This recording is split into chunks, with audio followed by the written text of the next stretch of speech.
My name's Sarah, I'm 32, and I never thought my best friend Mia would turn my life into a nightmare over a secret hidden in my late father's cabin. 6 months ago, after Dad's sudden death, Mia showed up at my door with a smile that didn't feel right and a plan that nearly cost me everything. I can still hear the creak of the cabin floorboards, the cold steel of a knife glinting in her hand, and her voice, sharp as ice. "Give it to me, Sarah, or you're done." I thought I'd lose my life in the place Dad called our slice of peace. Before I share how that night flipped my world upside down, drop a comment telling me where you're reading from. If you've ever been betrayed by someone you trusted, hit like and follow my story. Here's how I survived, uncovered a chilling truth, and rebuilt my life. I grew up in a small town in Vermont, where the air smells of pine and everyone knows your business. Our family cabin, tucked deep in the woods by Lake Willow, was my favorite place. Dad bought it when I was a baby, a cozy log hideaway where we'd fish, tell stories by the fire, and escape the world. Mia, my best friend since we were 6, was like a sister. We'd spend summers at the cabin, swimming in the lake, giggling over ghost stories, and promising to always have each other's backs. Dad loved her too, calling her his second daughter. But when I was 15, Mom passed away from a heart condition, and Dad changed. He became quieter, spending hours in his study at the cabin, locking the door. "Just work stuff," he'd say, but his eyes held secrets he never shared. Dad raised me alone, working as a mechanic to keep the cabin in our small house in town. "This cabin's our refuge," he'd tell me, his hands stained with grease as he hugged me. "It's where we're free." I believed him with all my heart. Mia and I stayed close through high school, even when she moved to Boston for college to study journalism. I stayed local, working as a librarian and visiting Dad every weekend. Mia came back for holidays, but she seemed different. Edgier, always talking about making it big as a reporter. "You should sell the cabin, Sarah," she'd say, eyeing the lake view. "It's worth a lot." Dad would shake his head. "It's not about money, Mia. It's about memories." After college, Mia changed completely. The girl who once braided my hair and shared my secrets became obsessed with status. Fancy clothes, a sleek apartment, and a job chasing scandalous stories. She started dating Ryan, a slick real estate guy with a charming smile and cold eyes. When they visited the cabin, Ryan walked around like he owned it, measuring walls and muttering about development potential.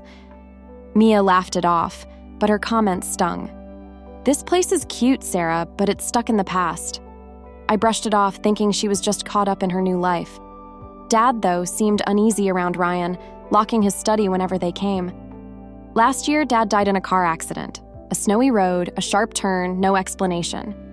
I was shattered, spending days at the cabin, touching his old fishing hat, his coffee mug, anything that felt like him. Mia came for the funeral, her hug tight but her eyes distant. Ryan lingered in the background, checking his phone. That night, as we sat by the fire, Mia brought up the cabin. "You could sell it, start fresh," she said, her voice too casual. I shook my head. Dad wanted me to keep it.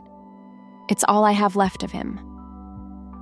Her smile faltered, and Ryan's jaw tightened. I didn't know then that they were hiding something dangerous. A month later, I met Dad's lawyer, Ellen Carter, in her office filled with books and plants. Mia insisted on coming, which felt odd. The will was clear. The cabin and Dad's savings went to me, with a small sum for Mia as a thank you for being family. Mia's face stayed calm, but her hands twisted in her lap. "Can't you sell and split it?" she asked. Ellen said Dad's wish was for me to keep the cabin, but I could sell later if I wanted. Mia nodded, but her eyes flicked to Ryan, who was waiting outside. At dinner that night at Dad's favorite diner, Mia pushed again. "You don't need a cabin, Sarah. Get a condo, live a little." Ryan added, "Lakefront property's hot right now." I stood firm. "It's not for sale." Things got weird after that. My cousin Jake, who worked at a bank in Boston, called me. "Mia and Ryan are in deep trouble," he said. "They owe $90,000. Loans, credit cards, you name it." Ryan's real estate deals tanked. It hit me. Mia wanted the cabin's value to fix their mess. I lived simply, my librarian's salary covering my needs, and the cabin was paid off. I wasn't giving up Dad's refuge to save them. Mia's texts turned sharp. "You're being selfish, keeping that cabin for yourself," she wrote. Dad would have wanted us both to benefit. She spread lies to our old friends, saying I was greedy, cutting her out. Then strange things started happening. My mailbox was smashed one night. A week later, I found the cabin's front door ajar, though nothing was taken. I called Mia, asking if she'd been there. "Why would I drive 3 hours?" she snapped, but her voice shook. My neighbor, Mr. Larson, a gruff old fisherman, noticed a black sedan parked near the cabin at odd hours. "Looked like that Ryan guy's car," he said. I added a lock to the cabin gate and a security camera, but my stomach churned. One night, I got a call from an unknown number. A man's voice, low and rough, said, "Sell the cabin or you'll be sorry." I hung up, hands trembling. The next day, a photo of me at the library was slipped under my door at home, with "last warning" scrawled on it. My friend Tara, a deputy at the sheriff's office, urged me to act. "This isn't a prank, Sarah," she said. I hired a lawyer, Michael Lee, who suggested a restraining order against Mia and Ryan. "Keep a log of everything," he said. "Calls, photos, anything suspicious." I stopped sleeping, checking my camera feeds, dreaming of shadowy figures circling the cabin. Then I found the cabin listed online as prime lakefront property, with photos of the living room and Dad's study. The realtor, a friend of Ryan's, claimed Mia gave him permission. Michael got the listing removed, but Mia's texts grew darker. "You're making a big mistake." My health started slipping. Headaches, no appetite, jumping at every noise.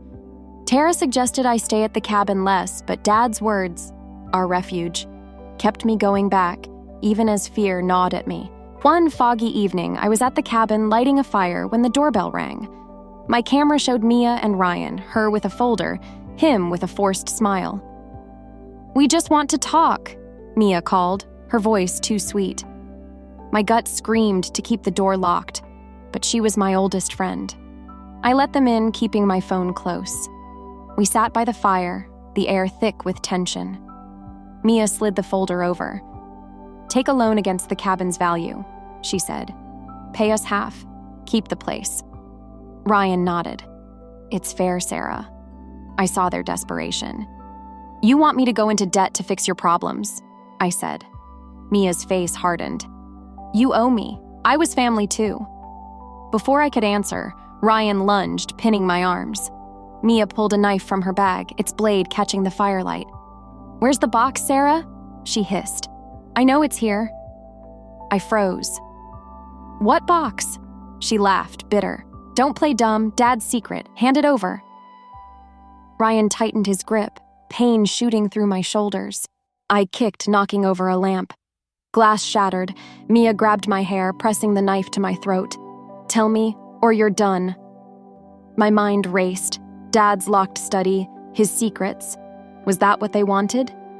Headlights flashed through the window. Mr. Larson's truck pulled up, his voice booming. "Sheriff's here, let her go!" Mia froze, the knife shaking. Ryan cursed, shoving me to the floor. My head hit the coffee table, blood dripping into my eyes. "We're leaving!" Mia snapped, but Tara burst in, gun drawn. "Drop the knife!" she shouted. Mia hesitated, then let it fall. Ryan tried to run, but Mr. Larson blocked the door, his fishing pole raised like a weapon. "Not so fast," he growled. The sheriff cuffed them, reading their rights as I gasped for air.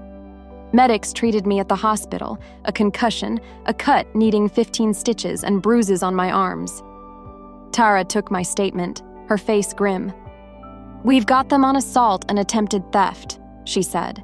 Mr. Larson's dash cam had recorded Mia and Ryan breaking into the cabin earlier, proving their intent. I stayed with Tara for a week, too shaken to go home. Nightmares plagued me. Mia's knife, Ryan's grip, Dad's voice fading. A therapist said I had trauma, maybe PTSD, and suggested journaling to cope. Back at the cabin, I searched Dad's study. finding a hidden safe under the floorboards. Inside was a metal box with letters, photos, and a USB drive. The letters revealed Dad had been investigating illegal dumping by Lake Willow, chemicals poisoning the water, linked to Ryan's real estate firm, Willow Corp. Dad had proof, test results, photos of barrels, names of executives. Was this why Mia and Ryan wanted the cabin? To destroy evidence? I gave the box to Michael, who passed it to the FBI. They launched a probe into Willow Corp, suspecting Ryan hired Mia to find Dad's evidence. The trial was brutal. Tara's dashcam footage and my testimony showed Mia and Ryan's plan to force me to sell or worse.